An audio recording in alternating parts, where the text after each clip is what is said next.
You're listening to Three's a Crowd, the North East Footy podcast, with Rye for Borough, Steve for Newcastle United, and Ted for Sunderland. Good morning, beautiful people around the world. Welcome to the Top of the League podcast and two other loads that just joined me to celebrate the amazing fortune that is Middlesbrough Football Club.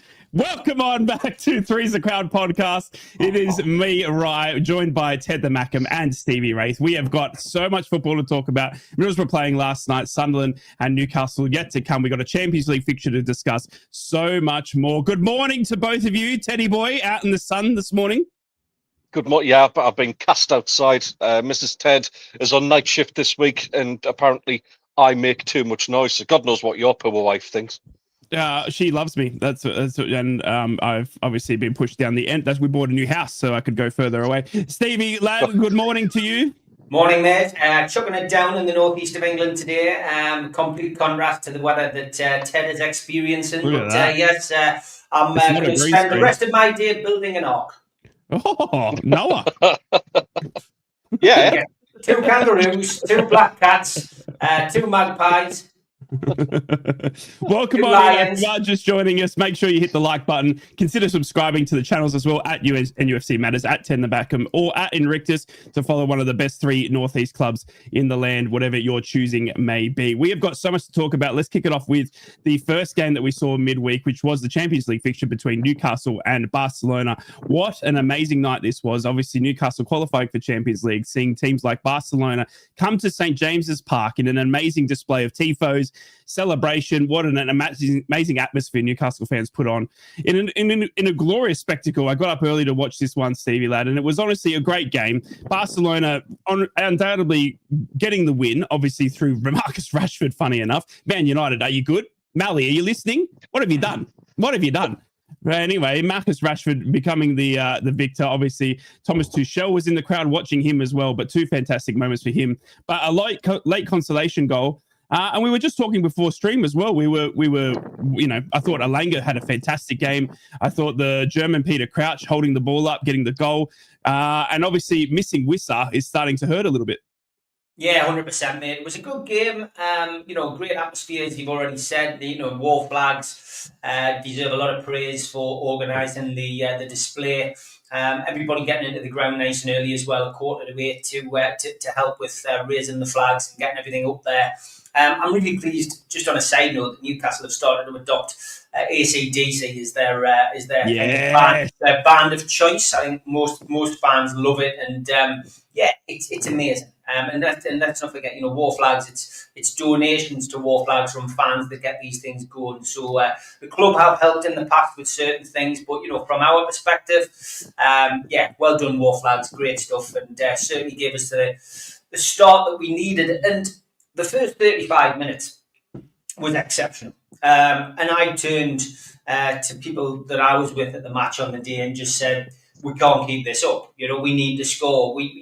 No team can keep this kind of high press up for 90 minutes. So, we need something out of it. And Alanga on that right-hand side, was exceptional. Alanga, of course, dropped for the previous game. Murphy finding himself back in the starting lineup, and Alanga just took his opportunity with both hands. He came to Newcastle. One of the main reasons he came to Newcastle was to play in the Champions League, a bit like Wissa, but he's going to have to wait.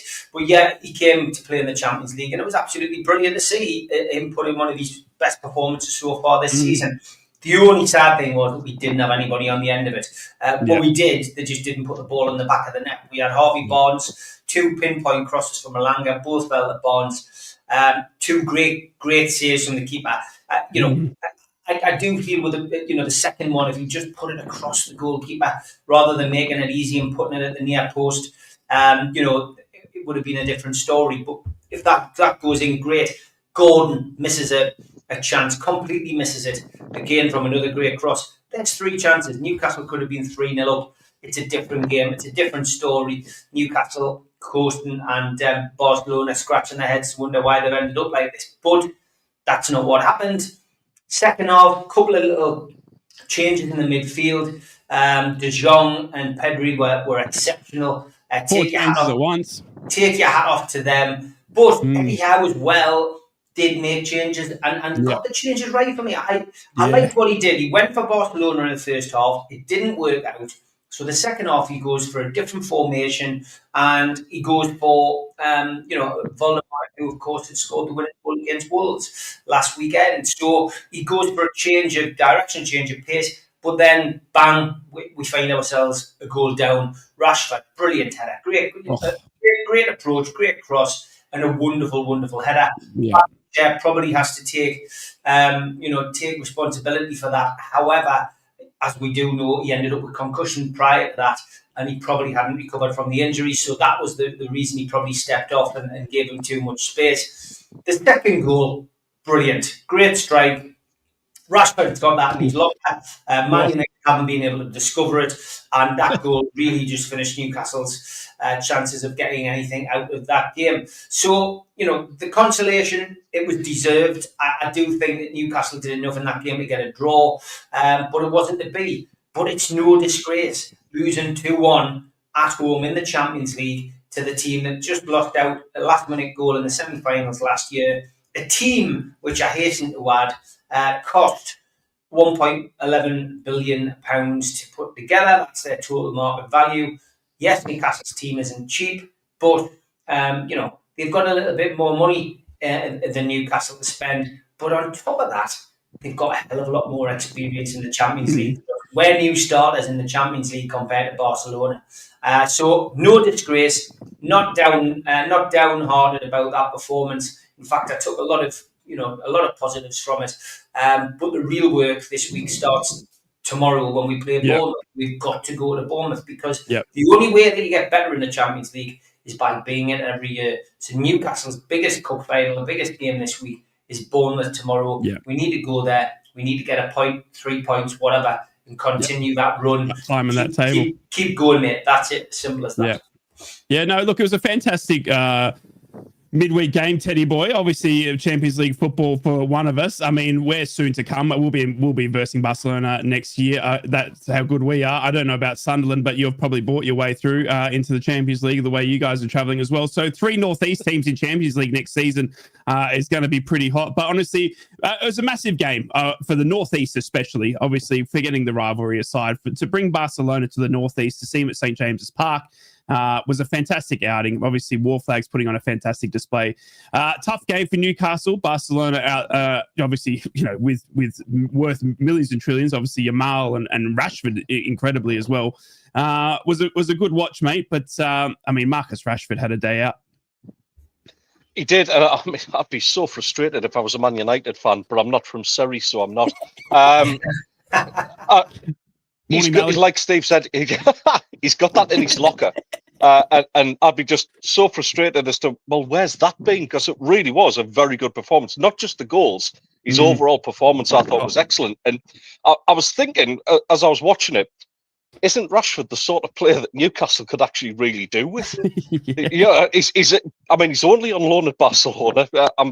If he continues to turn in performances like that, I'm sure they're going to want a bit more of a permanent deal. But somebody like Rashford and someone like Eddie Howe can unlock that potential. Who's a good man manager who kind of get Rashford concentrating on his football, which I just don't think he's been able to do at Man United. There's been £200 a week. We can't afford £200 a week. Another season in the Champions League, and you might get it, Steve. It's like you say, mate. It's about staying there, and it's about qualifying again next year, and that's when you can start and increase that budget range and bring in players like that. Because Rashford's got tons of European football experience. He's got a lot of international experience as well. I really like when players go abroad and kind of learn a different kind of football, like what Harry Kane's doing. You look at Harry Kane now. I think Harry Kane's getting better as a result of actually experience in other clubs. But yeah, getting back to the game, looking at it objectively, take me red and white glasses off for a second and pretend it's not Newcastle, because it made me sick how good they were in the first 35 minutes, to be honest. Chris was a fan. We'll come to that. Let's just keep that powder dry, son.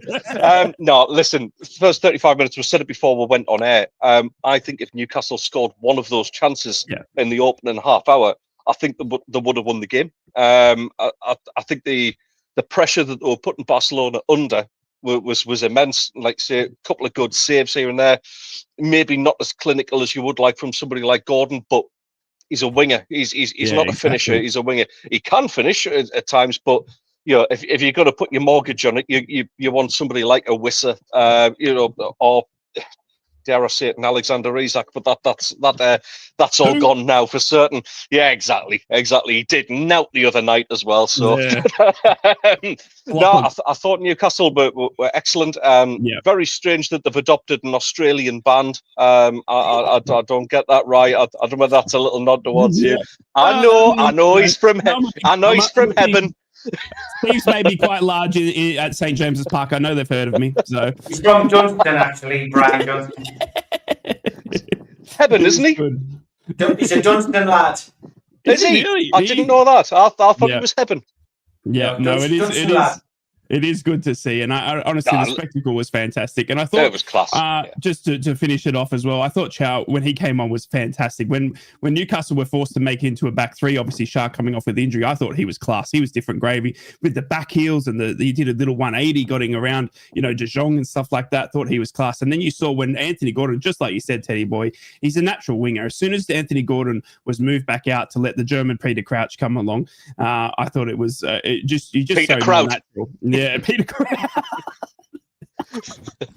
See what I did? Oh, that's well done. Well done. I'm proud of that. I'm very happy with that. But honestly, it was a fantastic night, and obviously more Champions League nights to come yet, Stevie lad. And it was a good one to get underway. Let's get on to Middlesbrough, who played last night, top of the championship. I said top of the league. What? Top of the league. Middlesbrough continued their fantastic form home at the Riverside last night against a mighty West Brom, who came to play.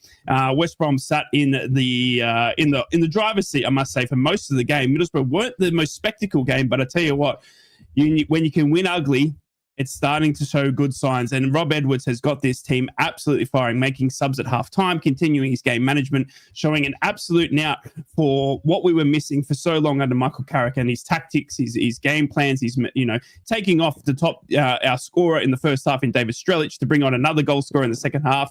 Honestly, lads, Rob Edwards has galvanised our town, our club, in some way that I've never seen before. I mean, he goes the whole lap after every game, clapping the fans, going up. We had a great little kickoff before as well with the kids suffering from cancer. All the players got to take a kid that was suffering from cancer out for the lineup, which I think was an absolutely special moment for those and their families. And then we just put on a fantastic performance in what was a counter-attacking display, because we let West Brom play their game. We sat back. We were able to weather the storm.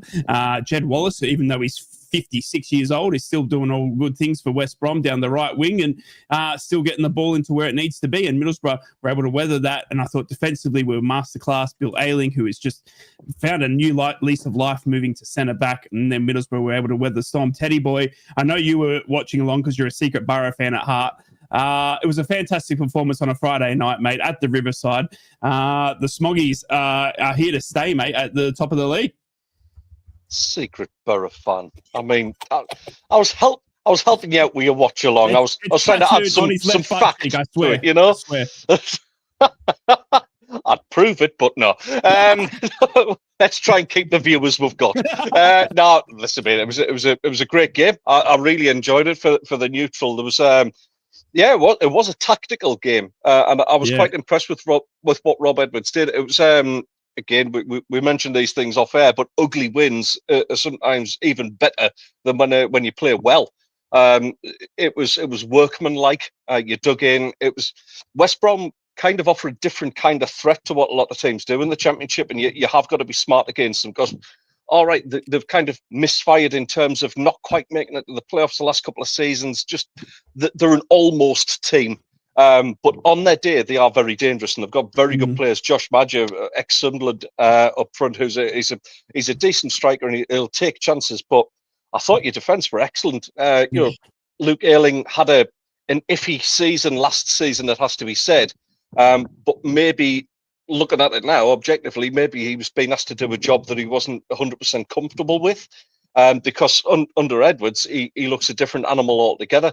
I thought Target was excellent until obviously he had to.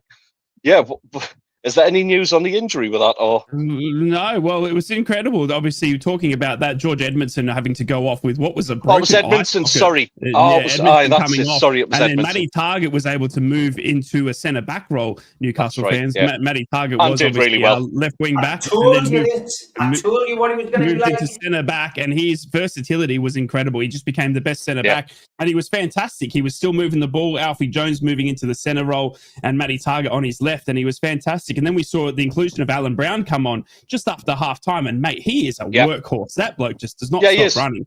He's not spectacular, but he's box to box. He's in where he needs to be. He slowed the game down when we needed it, and it was a fantastic. And I've got to say thank you to Newcastle and Sunderland, because honestly, two lads that have adopted to the best team in the world really quickly.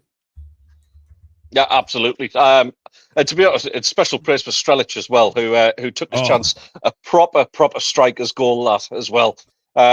He's going to have some fun in that side, because they will create opportunities for him. And when you have a bit more freedom to play the way the Borough like to play football, I think we'll see goals from that guy 100%. You've just got to make sure that you now maintain this. Somebody made the comment in your watch along last night of it's going to hurt like hell when we eventually lose a game. And as much as it's a bit of a joke right now, because you don't look like losing them, it's going to be interesting to see how they do handle it when they do actually get one, because winning's a great habit, but losing games is also a nasty habit as well. And we've seen this too many times with Borough and Sunderland in the past, where they go on these peaks and troughs of runs. So let's hope that when the day does come, when they do suffer a defeat, that they just get back to it and show that level of consistency that we've done so far. Because honestly, I think you're getting promoted, and this will be an all Premier League podcast next season. It's going to be absolutely incredible. Middlesbrough obviously losing to Doncaster as well in that cup game, and seemingly Rob Edwards was asked about that yesterday as well. It was like, how have we gone on such a good run and lose to Doncaster? And he said exactly that. It was a mentality thing, and it's done us a favour. It allowed us to focus on the league that we want to focus on. And it is going to be an interesting run now for Middlesbrough. Middlesbrough have not been looked after by the fixture gods. We now travel to Southampton for a Saturday game, then midweek back at home for Stoke at home. Then the next Saturday, back down to the south for Portsmouth away. So we've got Southampton away and Portsmouth away in the space of a week, with a midweek game at home to Stoke. Stevie, it's honestly dreamland for Borough fans at the moment under life with Rob Edwards. One thing that I must comment on is I loved Michael Carrick, but he is being outshone by Rob Edwards and Addy and Harry Watling, and three new coaches that are absolutely tactically and managing our games just somewhat incredibly well, mate. And one thing that I have to say is that when we are being coached this way, God, it feels good. Yeah, we'll do. I mean, we said at the start of the season, you need to plan for the marathon, not a sprint. People who've tuned into this podcast for the last couple of years will know that's what I've always said about the Championship. And Newcastle prior to the takeover were just as much of a yo-yo team as Sunderland and Borough have been over the years. Yep. So we all know what the Championship's about, or the old First Division, as it was when we all started watching football. Yep. But it's about finding that kind of run of good results and finding that form and winning your home games and getting something away from home. I mean, it's not rocket science really to promotion, but that's what Middlesbrough have got to do. But the big thing you said at the start of the programme is you won, but you didn't play well, and that's another recipe for getting out of the Championship. Winning when you're not playing well, and by all accounts, it wasn't the best performance. When you look at the stats, 41% possession for Middlesbrough, 59 for West Brom. They had more of the ball, but it's what you do with it. And ultimately, the main stat is Middlesbrough scored 2 goals and West Brom only scored 1. But looking at last night, you were pretty on par with West Brom all the way through that game. You were quite evenly matched. So one would imagine that West Brom, who currently lie in 5th, only 6 points behind you, could be one of your rivals moving forward. Could be on your coattails. But the good thing is, I mean, you played first. You've got your game out of the way. And that puts pressure on the likes of Stoke and Bristol and Leicester and West Brom and Coventry. If you get that opportunity to play first, you can sit back and smoke a cigar this weekend because everybody else is now chasing your tail. Stoke, we've got a tough game. QPR away today. Leicester have got Coventry. It's when you start looking at the Championship, you think, God, there are so many Premier League teams in there now, what we would think are Premier League teams. So, listen, it's great. And I will hark back to it again. Matty Target, was always going to be a good signing. He's a really good player, and the word is versatile. When the chips are down and when there's an opportunity for you to move someone around because of an injury, Matty will do it, and it's great to see him jump in and do what he did last night and prove me right, because that's what he's all about. So he's a great signing for you this season, and I think you'll do very well. But Boro's doing well, top of the league, and I agree with Ted. I genuinely do think that Middlesbrough will come up this year, and it'll be a Premier League programme next year.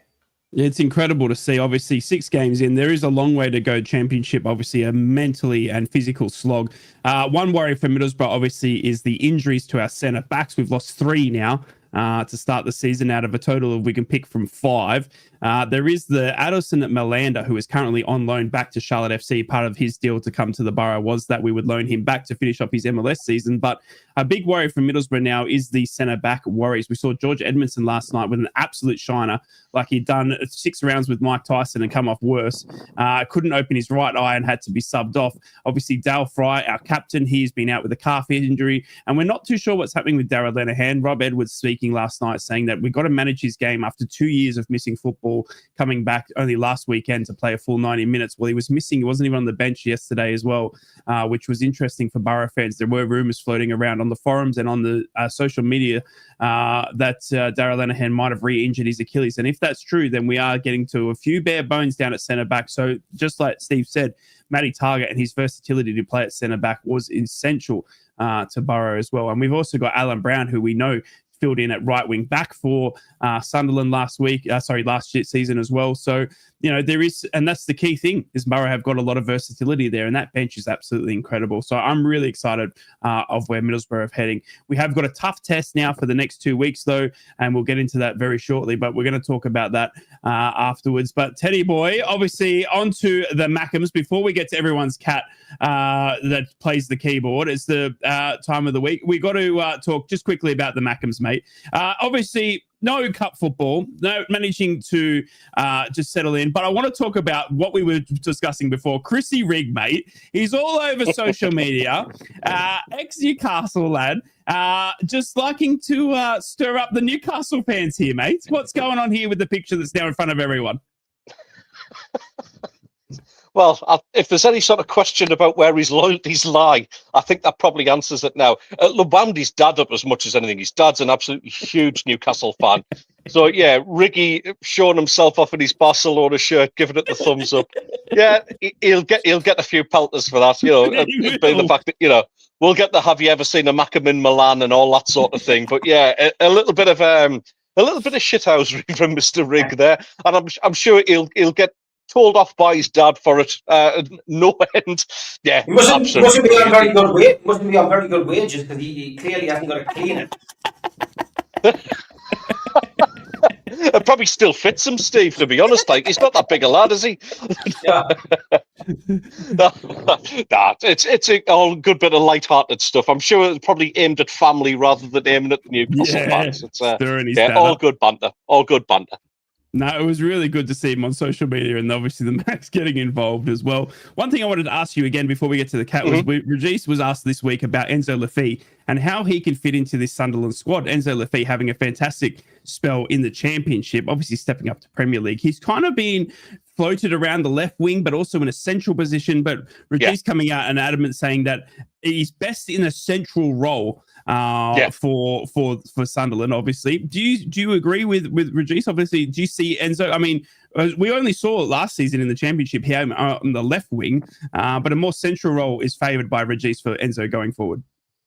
Yeah, I mean, again, it's kind of like it's the Matty Target situation. It's great that these people are flexible players like that. And I mean, you remember the game at the Riverside, mate, where he played out in the left wing, and he was absolutely incredible. I can't remember. But this is, yes, Don't recall. I think he's got the corner flag above his fireplace. Nah, listen, he can play out left, but that's not his game. He's more suited to the number 10 role, and I think certainly when we get round to AFCON, I think we'll see that a lot more because obviously the likes of Noah Sadiq, he'll be away for maybe 2 or 8 games, so it depends on how well they do. So yeah, it's really important that we keep the players like that sharp and keep them involved. He had a little knock that ruled him out last week, but he's back in the squad for the Villa game tomorrow. He's one of these. He'll help out the team. And the other thing that Lefebvre's got in his locker, which nobody expected, he's like a little terrier. He can really snap into challenges. He's not afraid to put himself about a bit. Yeah. So yeah, listen, that's great to see that. But he's one of these, mate, where I think he'll just come in and do a job for the team. Same as what Mukiele is doing at the minute, where he's more of a right back, but he's playing in a centre back role. And what about Talby as well? Just quickly, Talby obviously coming under fire a little bit of not being able to adapt so far to the Premier League. I think he's still got a big future. But obviously are you worried about Talby out on the right? Nah, not at all. Yep. No, he's getting used to it, mate. He's very, very quick. He's come from the Belgian league, mate. And he's just kind of like, he's getting used to a new style of play. The Premier League is the biggest and best league in the world. And you're playing against top level defenders week in, week out. I mean, now, even if you look back 10 years ago, you wouldn't expect to be going to Selhurst Park, Crystal Palace, playing against an England centre-back there. The standard in the Premier League is just grown so much. And someone like Talby is just going to take his time to get there. And there's none of the fans, certainly that I've heard of, that's on his back or anything like that. We have got depth in that squad. Mayenda can play on the right. Isidore can play on the wings as well, which, to be honest, I think that's probably his best position, is coming in off the left wing with Isidore. So, yeah, you've got to be adaptable. You've got to be able to do a job for the coach and for the club. And we're starting to build a squad that's like that. And, getting back to it, Lefebvre is just one cog in an altogether bigger machine. It's incredible to see, obviously. We will talk very, very soon about Sunderland and their home game against Aston Villa tomorrow, and obviously Newcastle travelling to Bournemouth. But before we do that, we need to get to everyone's favourite cat. It is time for Troll of the Week.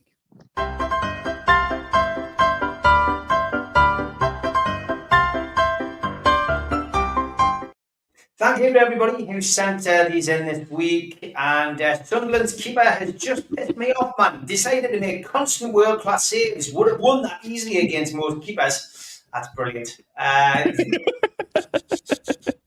the kind of stuff we're like. Some people did tend to send us lookalikes and stuff like that. Like this one. Ange Postecoglou's had enough of Nottingham Forest and has quit to become a postman. He now is referring to himself as Ange Postecoglu.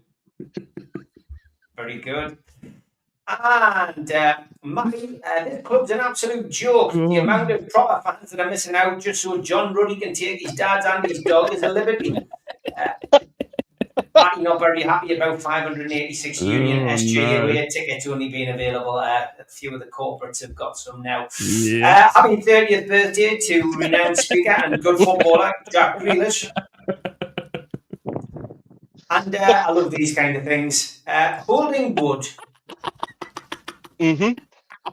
That's almost as famous as the batsman's holding the bowler's willy commentary from cricket back in the day. Yeah.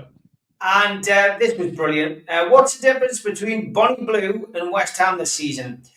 Well, Dan replies, one is absolutely disgusting, an embarrassment to the nation with zero morals or identity, allowing thousands of men weekly to queue up for hours to enter a soulless hole in the hopes of getting themselves some praise and attention.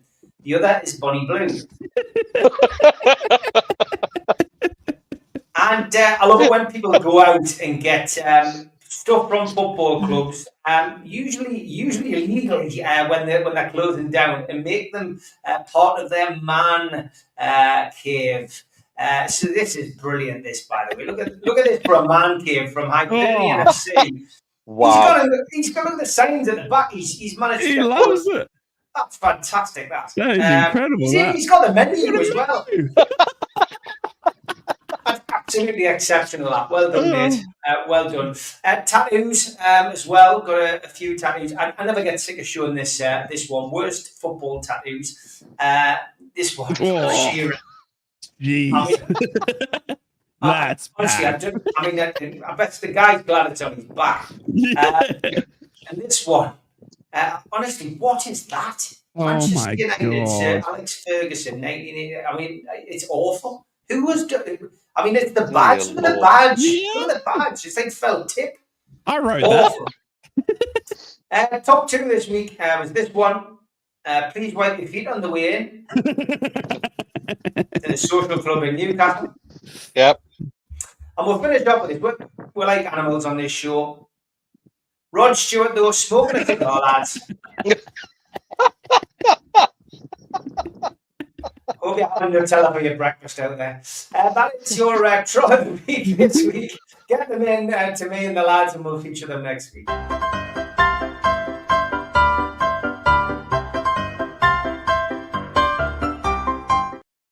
Welcome on back to Three's the Crowd, the Northeast Football Podcast, the only Northeast football podcast where we bring 3 teams who are rivals together to banter and talk football every Saturday. Make sure you like and subscribe if you haven't already at Ted the Mackham, at Inrictus, or at NUFC Matters. Steve Wraith here joining us. So we're going to talk about Newcastle next, then we're going to get into Sunderland's fixtures, and obviously Middlesbrough playing last night. We will talk about their trip to Stoke, at home next weekend, Stoke, before we get into Southampton. I apologise, before Stoke. And we will get into that all in this next half hour. Let's kick it off with Newcastle's trip to Bournemouth tomorrow, coming away after a short break. Bournemouth is going to be a tough ask. It's going to be an interesting game for this one for me, Steve. Obviously, Newcastle sitting in 10th, having their first win, thank goodness, against Wolves, sliding back up that table now. But Bournemouth, who are sitting currently in 4th, have won 3 in the last 5. They're having a fantastic start to this season. And it's going to be a tough quest for Newcastle to go to Bournemouth and try and get a win out of this one, Steve. Yeah, Bournemouth away isn't as bad as people think. I think a lot of people think, oh, bogey team, Bournemouth, etc. But Newcastle have had, a pretty decent run down there. If you take away the 2-0 defeat a couple of seasons ago, we tend to come away with a draw. Or 2019, 2020, we won 4-1 down there. So it's not a bad place. Our problems with Bournemouth always seem to be at St James's Park, because it's often seen as a game you should be winning. They tend to come up and do a job on us at St James's. So that's the downside. So I'm not going to this with as much trepidation maybe as some of the other fans are. But you're right, Bournemouth are doing very well at this moment in time. Yeah. I think their biggest asset is their manager. Andoni Iraola is somebody who is really just getting some great performances out of his team and out of his players at the moment. His biggest success this transfer window was keeping a hold of Semenyo, because that is their biggest threat. But they're very like Brighton. They're on the south coast. They're finding a way of bringing in players to adapt to the system and play in the Premier League after getting rid of a player. And it's like the conveyor belt of good players that they seem to scout and bring through the ranks, and then how they survive in the Premier League is by selling and continuing. So, for me, it's a challenge, because this again is the first time Newcastle will have played a game after the Champions League. We played Thursday, and we're going into a game on Sunday. This is what we've got to get used to. The bonus is we played at St James's Park. We haven't had to travel 4 or 5 hours across Europe and all of that. But it's a great opportunity for us to get another point or 3 points on the board. I think this one. Gordon serves the third and final game of his domestic ban today. Jacob Ramsey, Johan Wissa both out. Although the good news on that is that they probably will be back for the 18th of October for the Brighton game. So we now have a date. It's a month away, but we've got a date for their return. Fabian Shaw will miss this game and the Bradford and Arsenal game next week because of the concussion. And Kieran Trippier is a doubt as well. He limped off during the Champions League defeat. But back four, we're not struggling, lads. We've got Tino Livramento, we've got Lewis Hall's fully fit now. We've got cover at centre half, so we're fine. As for Bournemouth, well, Enes Unal, Adam Smith are both out. Ryan Christie and Bafode Diarke are expected to be in the squad. But yeah, they're on a good run. They've won 3 of the 4 Premier League games.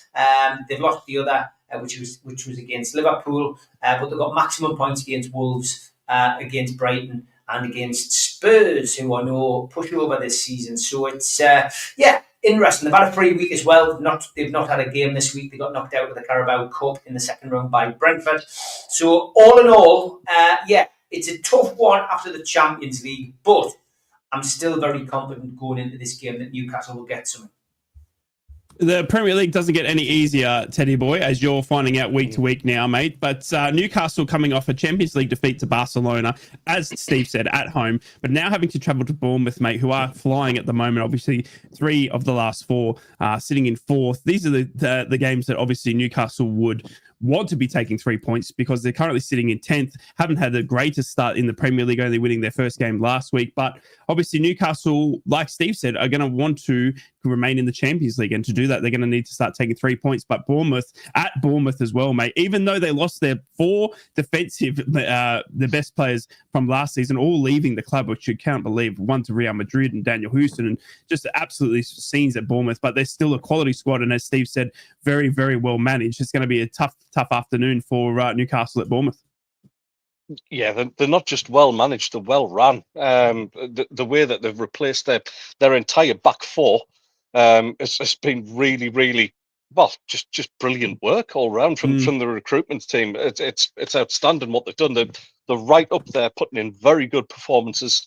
Semenyo, obviously Sunderland fans know all about him. We had him on loan when he was a young'un when we were in League One, and to see the way he's improved his game is just, I mean, it's testimony to hard work and determination and graft, and he deserves all the plaudits he gets. He's a wonderful player to watch. I love watching him because it's not just one of these like sort of your fancy Dan tippy tappy runs that he does. This lad is powerful. He's a proper old fashioned winger. Really, he's just an absolute powerhouse.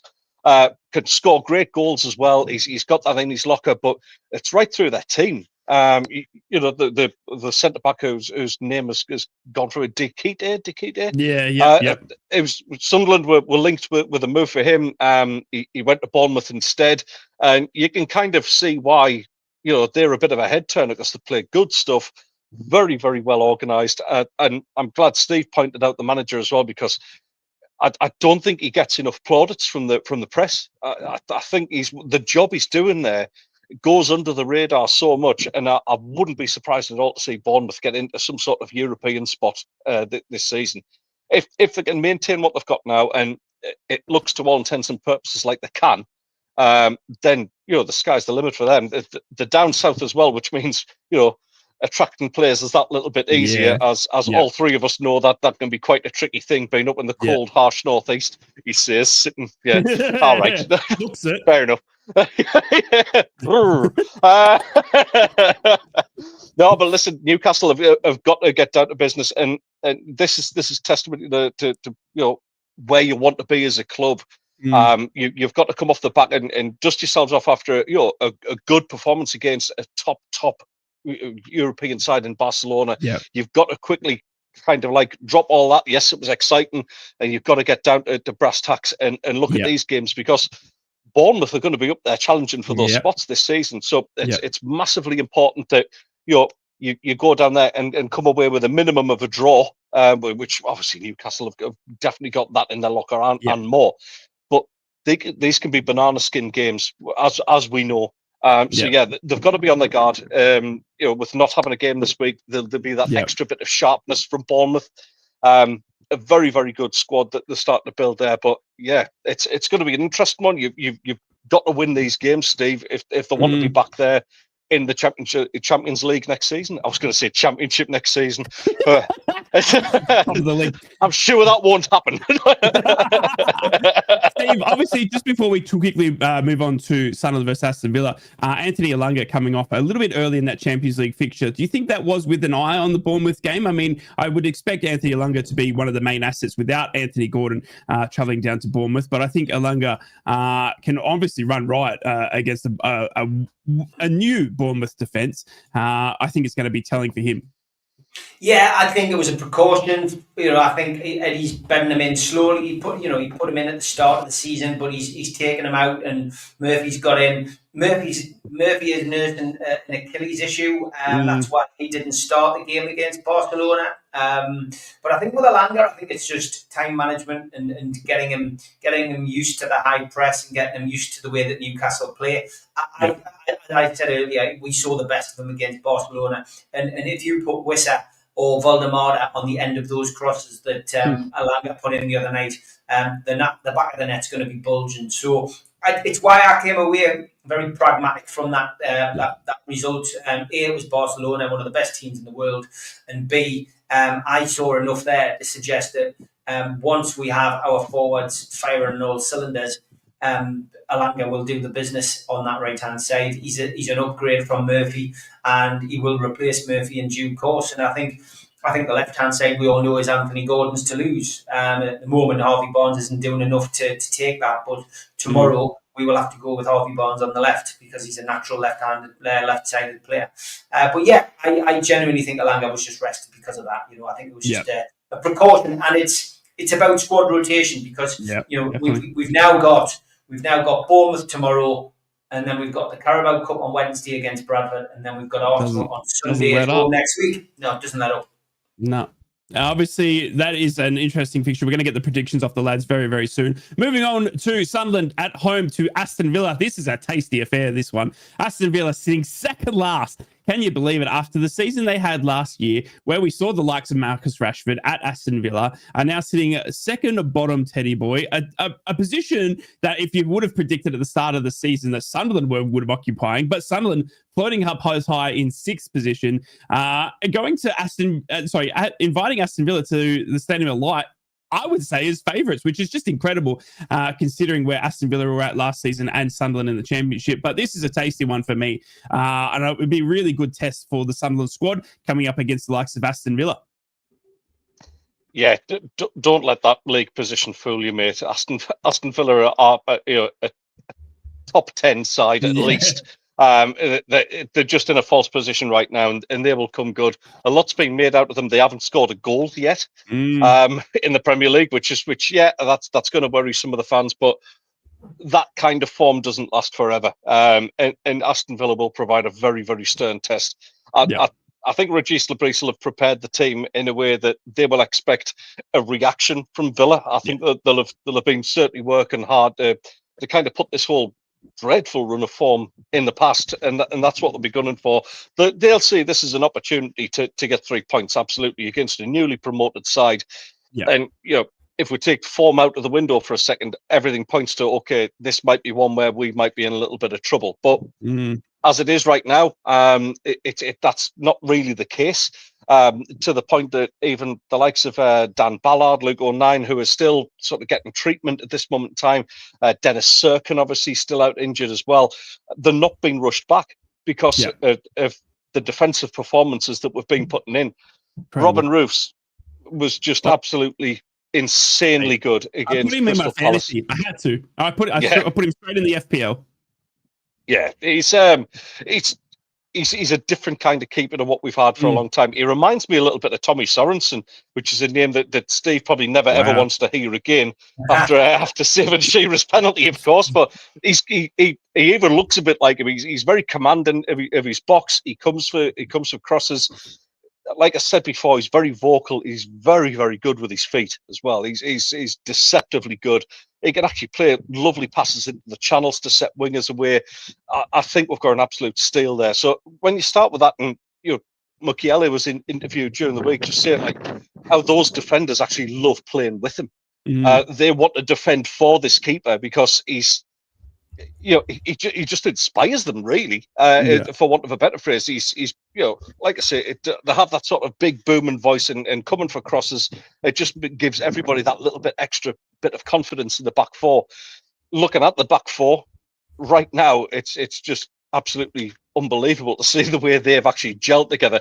Considering I think they had one training session together as a back four before the Crystal Palace game, and to turn in a performance like they did, we are going to be incredibly difficult to break down. That much is evident now. And then you build your side from there. It's all built on defensive resilience. We are not expected to have the ball. Aston Villa is a side who wants to have the ball and play. That suits Sunderland down to the ground. We're a counter-attacking team. Probably the reason that we got away with the 0-0 draw against Crystal Palace is neither team actually likes to have control of the ball. We like to counter-attack. This is a different kind of game, and it might just play into our hands a little bit. Villa aren't blessed with the greatest amount of pace at the back, so I think we can definitely hurt them. It's going to be interesting to see what he does with the front lineup. Because obviously we've got Brian Brobby, who made his first appearance as a sub against Palace. Well, no, that was a Dingra. Oh, was it? I thought it was Brobby. Yeah. No, that was a Dingra. He's a character, Simon Adingra, yeah, without a doubt. But mate, I mean, that kid's also just looking better and better every game we see. He's so tricky. He's one of the he's a typical winger where he's playing on the left wing, but he's a right-footed left winger, and you expect the cutting in and having a shot like what we used to have with Jack Clark as well, and Romain Mundle as well to a degree. But this kid has actually he just keeps the fullbacks guessing all the time, and I really like that about him. He puts a bit of doubt into their play. Yeah, so listen, we've got enough going forward. Our midfield is it's the impenetrable fortress at the minute, because Xhaka has brought something to our football club that we just haven't seen for years. His standard is just exceptional. And what he expects of the people around him is nothing short of 110%, and that's what you need. He's a much more vocal captain than what we've had in a long time. Yeah, it's a hark back to the days of Kevin Ball, who we had as skipper, of just driving a standard and making sure everybody is absolutely on their game, and literally just being an extension of the manager on the pitch. And he just brings so much positive professional attitude. You can't help but be inspired by the guy. So as much as Villa are going to be a tough test, mate, we're starting to get the look of a squad that can actually go places and give these teams a good game.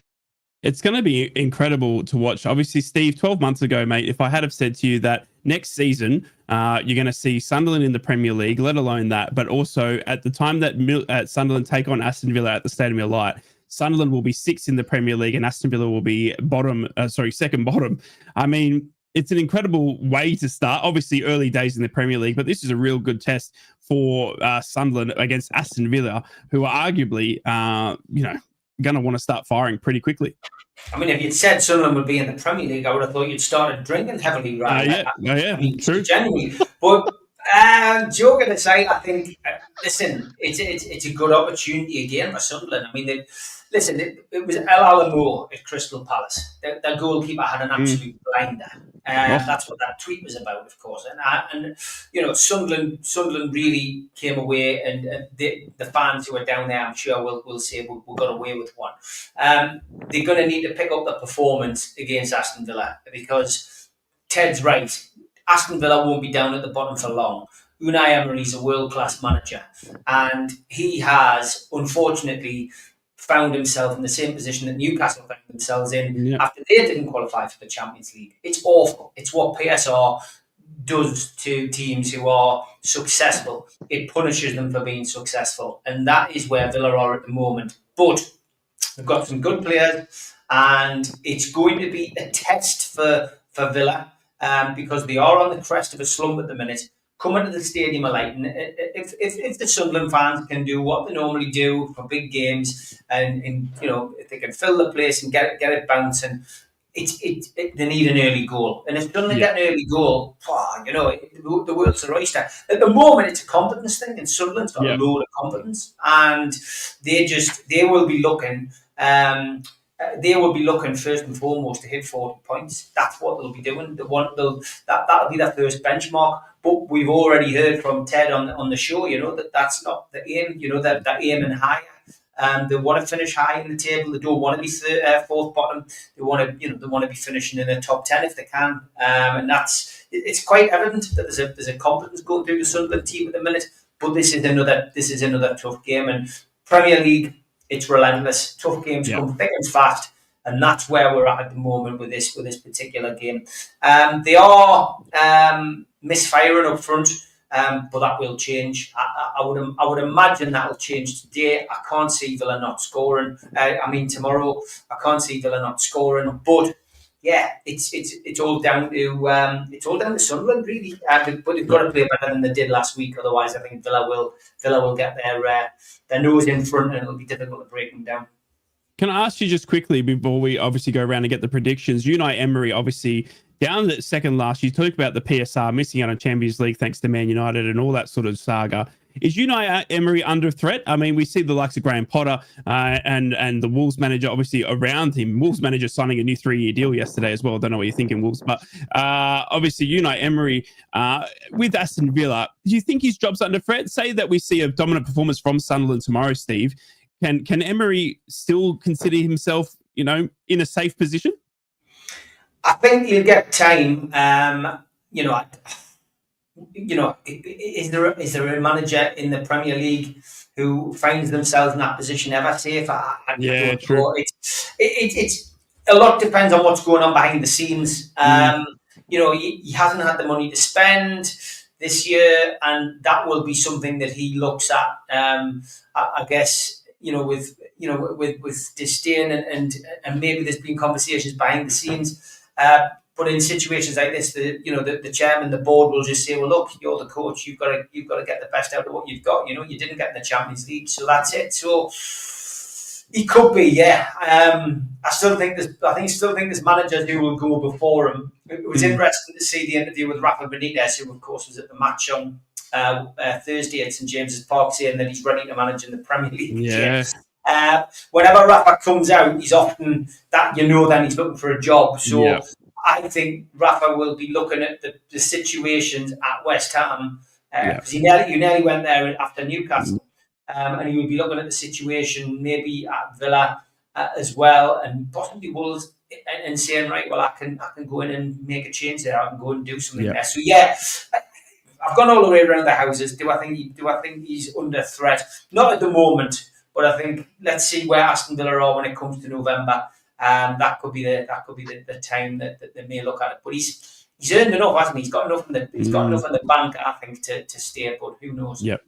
It's going to be a fantastic game. We're going to get the lads' predictions. Obviously, Middlesbrough playing last night. Fantastic performance, remaining top of the league. We did cover that in the first half of the show. But Middlesbrough, obviously, I don't know.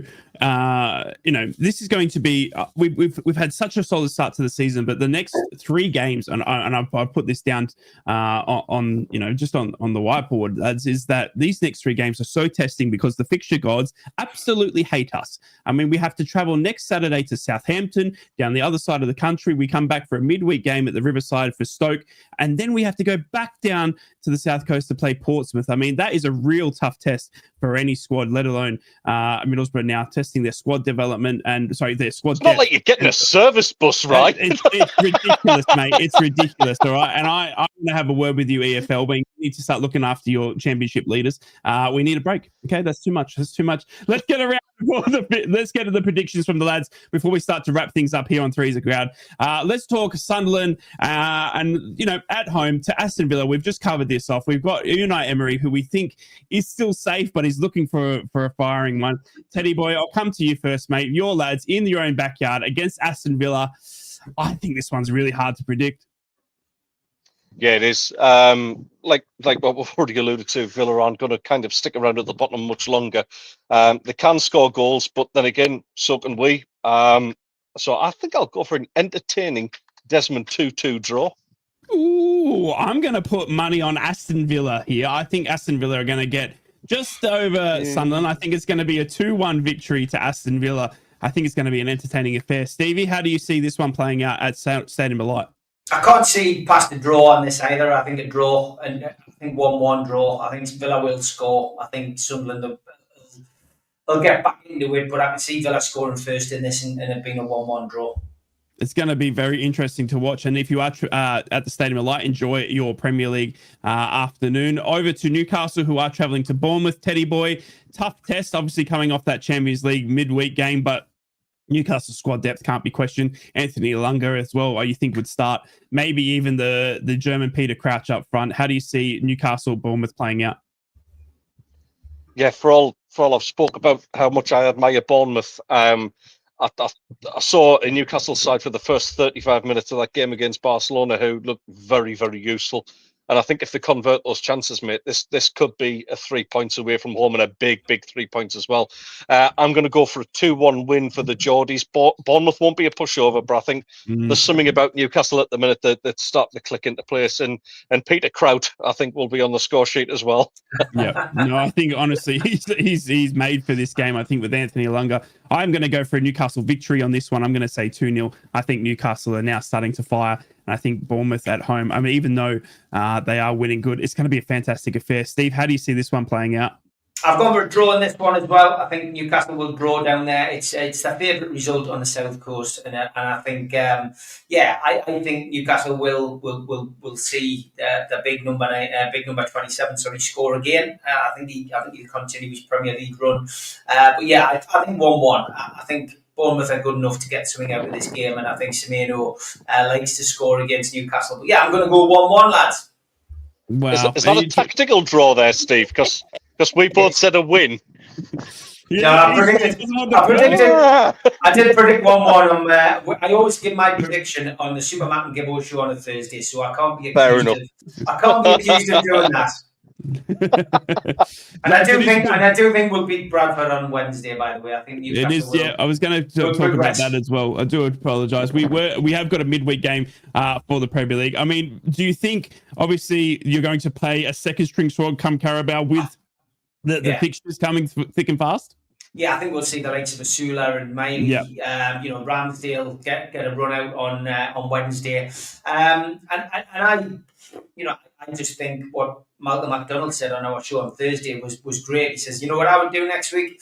He says, no matter who they play, he says, take that trophy into the dressing room, stick it on the seat in front of the lads and say, this is yours to lose. He says, that's all you need to do next week. He says, because it's our cup, he says, with the defending champions. Yep. And he said, he says, that's what we need to imply to the squad. He says, the squad should have pride in that and they should want to go and win it again. So he says, that's what I would do. But yeah, I think we'll win. I think it'll be good to see a few of the lads blow a few of the cobwebs off. It'll be great to see Ramsdale. I got to watch him for the warm up the other day, and he's exceptional in the warm up. So let's see what they're like next week. But yeah, I think they'll get through, no problem.